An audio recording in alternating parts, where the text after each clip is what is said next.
തദ്ദേശ സ്ഥാപനങ്ങളിലേക്ക് നടന്ന തെരഞ്ഞെടുപ്പ് സത്യത്തിൽ ജനങ്ങളുടെ ശക്തമായ ഒരു രോഷപ്രകടനമാണ്. ഈ ഭരിക്കുന്ന ഗവൺമെന്റുകൾക്കെതിരെ അവരുടെ ശക്തമായ പ്രതിഷേധമാണ് ഈ സമ്മതിദാന അവകാശത്തിലൂടെ ജനങ്ങൾ വിനിയോഗിച്ചത്. ഇത്ര വലിയ ഒരു വിജയം UDF-നും അതിനേക്കാൾ വലിയൊരു പരാജയം LDF-നും കേരളത്തിലുണ്ടായത് അതുകൊണ്ട് തന്നെയാണ്. കഴിഞ്ഞ 10 വർഷമായി നിരന്തരമായ വാഗ്ദാന ലംഘനങ്ങൾ, കെടുകാര്യസ്ഥത, ഏത് പ്രവർത്തനങ്ങളിലാണെങ്കിലും അഴിമതിയുടെ മുഖമുദ്ര, ഇതെല്ലാം കൊണ്ട് വശം കെട്ടിരിക്കുകയാണ് കേരളീയർ. അപമാനഭാരത്താൽ തല ഉയർത്തി നടക്കാൻ പോലും കേരളീയർക്ക് കഴിയാത്ത ഒരവസ്ഥയിലേക്ക് കേരളത്തെ കൊണ്ടെത്തിച്ചതിന്റെ ഉത്തരവാദിത്വം ഇടതുമുന്നണിക്കാണെന്ന് വ്യക്തമാകുകയും അതിന്റെ അടിസ്ഥാനത്തിൽ അവരെ ഈ ഗ്രാമപഞ്ചായത്ത്, ബ്ലോക്ക് പഞ്ചായത്ത് പോലുള്ള ത്രിതല സംവിധാനങ്ങളിൽ നിന്ന് പോലും മാറ്റി നിർത്തണമെന്ന് ജനങ്ങൾ തീരുമാനിക്കുകയും ചെയ്തതാണ് ഈ തെരഞ്ഞെടുപ്പിന്റെ ഏറ്റവും കാതലായ വശം.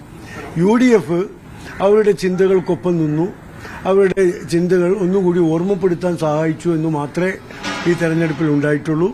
UDF-ലെ ഐക്യവും വിട്ടുറപ്പും ഏക മനസ്സോടുകൂടിയുള്ള ചടുലമായ പ്രവർത്തനങ്ങളും ഈ വിജയത്തിലേക്ക് നയിക്കുന്നതിന് കാരണമായിട്ടുണ്ട്. ഇതൊരു സെമിഫൈനൽ വെള്ളാപ്പള്ളി നടേശന്റെ പ്രസ്താവനകൾ, അതിനെ പിന്തുണയ്ക്കുന്ന മുഖ്യമന്ത്രിയുടെ നിലപാട്, അതൊക്കെ തന്നെ ഒരു കമ്മ്യൂണിറ്റിയുടെ ഒരു ഏകീകരണത്തിന് സഹായിച്ചിട്ടുണ്ടെന്ന് കരുതുന്നുണ്ടോ? അങ്ങനെ ഒരു ഏകീകരണം ഈ ഒരു തെരഞ്ഞെടുപ്പിൽ പ്രതിഫലിച്ചിട്ടുണ്ടോ? അല്ല, ഏതെങ്കിലും ഒരു കമ്മ്യൂണിറ്റി അല്ലല്ലോ അത് ബാധിച്ചിട്ടുള്ളത്.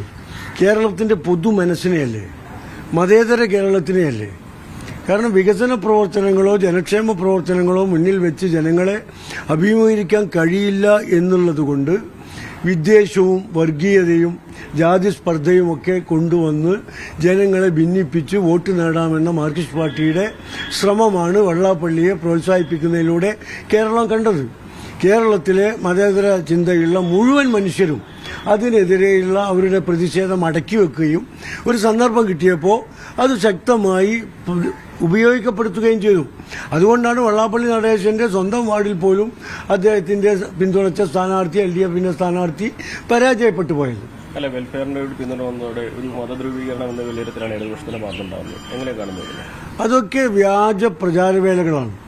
യഥാർത്ഥ പ്രശ്നങ്ങളിൽ നിന്ന് ജനങ്ങളുടെ ശ്രദ്ധ മാറ്റാനുള്ള കുൽസിത ശ്രമത്തിന്റെ ഭാഗമാണ് LDF-ന്റെ അത്തരം പ്രചാരവേലകൾ. മറിച്ച് ഇപ്പോൾ കാസർഗോഡ് ജില്ലയിലൊക്കെ ഇപ്പോഴും ഫോൺ വന്നുകൊണ്ടിരിക്കുക.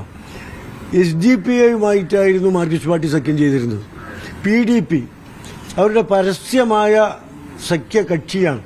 ഇപ്പോൾ ഇന്നലെ മലപ്പുറം ജില്ലയിൽ പലയിടത്തും PDP-യുടെ കൊടി കൂട്ടിക്കെട്ടിക്കൊണ്ടാണ് CPM-ന് അപൂർവമായി പറന്ന പ്രദേശങ്ങളിൽ പോലും കൂടിമാറിയത്. അപ്പോൾ PDP-യുമായും SDPI-യുമായുള്ള പരസ്യമായ ബാന്ധവം മറച്ചുവെക്കാനാണ് ഇല്ലാത്ത ജൽപ്പനങ്ങളുമായി ഇടതുമുന്നണി വന്നത്.